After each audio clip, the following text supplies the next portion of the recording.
full circle. So Willis O'Brien was the undisputed king of stop motion and a pioneer of the animation with his work. But then came Ray. And his name, Ray Harryhausen, stands as a landmark in the history of the genre and cinematic art. The art of dimensional stop-motion animation. Now, Ray made his name by developing fantastic stories and creatures based on legends and mythology and creating a unique genre of fantasy films during the 1950s, the 1960s, and the 1970s. He also created a brand of stop-motion model animation known as Dynamation. He is the inventor of this process. The films that he built and the films that he contributed to in the 50s, 60s, and 70s took the movie-making world and the public by storm. Everybody loved it. But everyone has to start out somewhere. And Ray actually started out in the business as a clapper, which is a person that actually claps the soundboard to say, you know, action, syncs up the sound, and a gopher during World War II for the famous director, Colonel Frank Capra. That's Frank Capra right there. We actually mentioned him a little bit earlier. You may know Frank Capra from his small-town, feel-good Americana films like Mr. Smith Goes to Washington with Jimmy Stewart. Or Arsenic and Old Lace, which is a hilarious film. Check that out. It's about a guy with, Cary Grant has a couple of little old ladies as aunts, and they happen to be turning out to be serial killers. It Happened One Night. It's a Wonderful Life. It's a Wonderful Life is played in the holiday seasons. It wasn't a huge success at the time, by the way, but it's became basically a classic over broadcast through the subsequent decades. But that's on, of course, during all the holiday seasons, again with Jimmy Stewart. So these are pretty Americana, feel-good kind of small-town films that everybody knows and loves. During the war with Ray, though, he was too old at 44 to enlist. We're talking about Frank Capra here.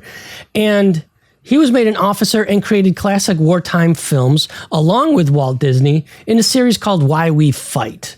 And these Why We Fight films, which were showed to the public and showed to the soldiers, include films such as Prelude to War, The Nazis Strike, Divide and Conquer, The Battle of Russia, The Battle of Britain, The Tunisian Victory, Two Down and One to Go, and Know Your Enemy, Japan, which was the name of the movie, among many others.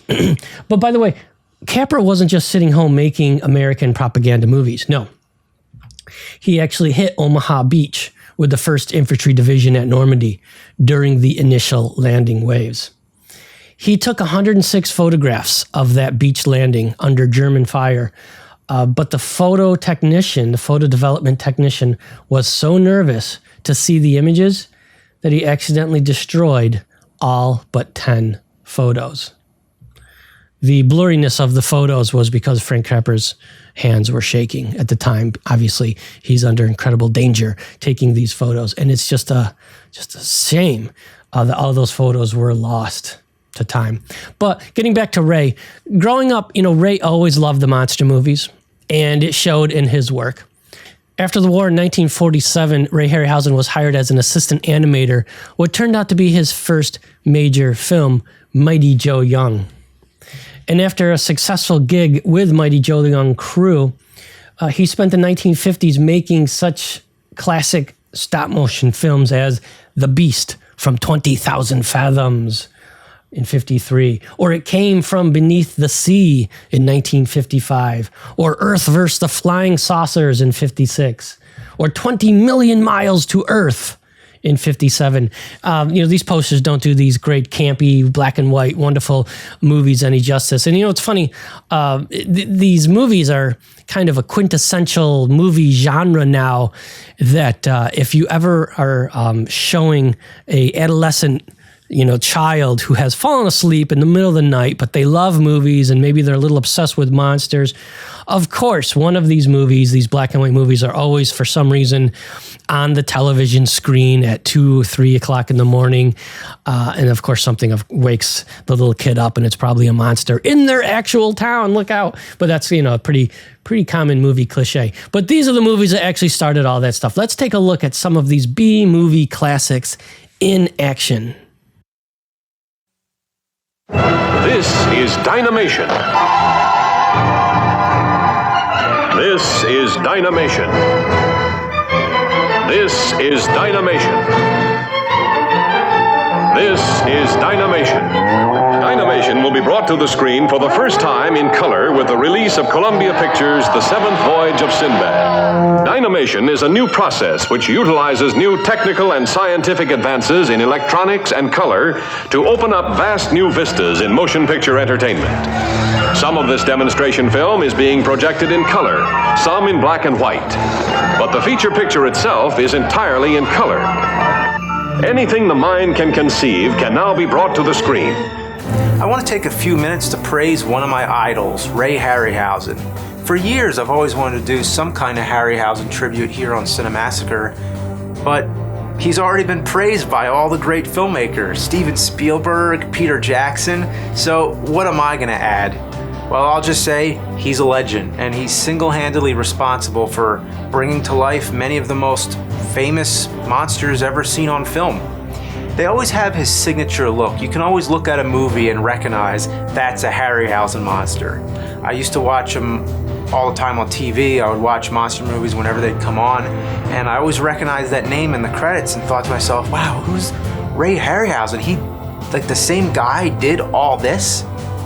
And one of the things I think has appeal with his signature stamp is that he worked alone creating all this stuff. Like, he designed the monsters and then just all by himself would animate them frame by frame. Knowing how it was all done makes it even more impressive. Not to get overly technical, but anyone who knows about stop motion animation knows how time consuming and difficult it is.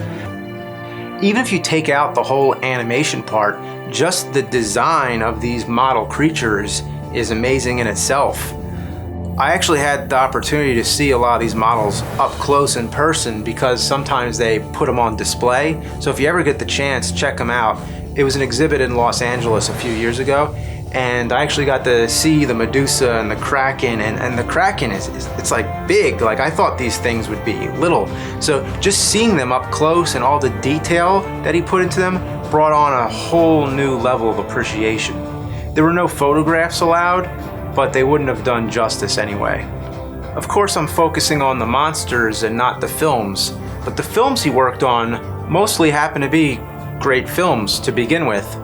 Although you remember the monsters best because they're so good. They're the highlight. Why are dinosaurs so appealing to look at? I guess it's just something we're born with. As a kid, just looking at this stuff, it was amazing and it just got my imagination running.